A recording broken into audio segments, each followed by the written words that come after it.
জোড়া গোলে অবদান রেখে স্বদেশি রদ্রিগো দি পলের ইন্টার মায়ামির অভিষেক ম্যাচটা রাঙিয়েছেন লিওনেল মেসি।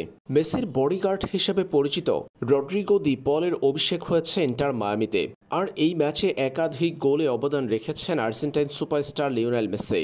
এর আগে এমএক্স লেগার বিপক্ষে অলস্টারের হয়ে না খেলে এক ম্যাচের নিষেধাজ্ঞা পেয়েছিলেন মেসি।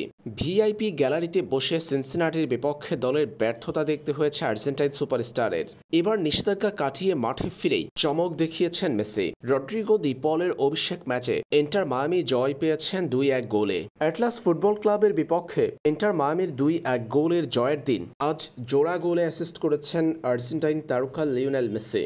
এর আগে ইন্টার মায়ামির টানা 7 ম্যাচের 6টিতেই জোড়া গোলের দেখা পেয়েছেন আর্জেন্টাইন এই তারকা। এবার জোড়া গোলে অ্যাসিস্ট করে দল জিতিয়েছেন মেসি। ম্যাচের দ্বিতীয়ার্ধে 57 ও 96তম মিনিটে সেগোভিয়া এবং উইগান্টের গোলে অ্যাসিস্ট করেছিলেন মেসি। সেই দুই গোলেই জয় নিশ্চিত হয়েছে ইন্টার মায়ামির।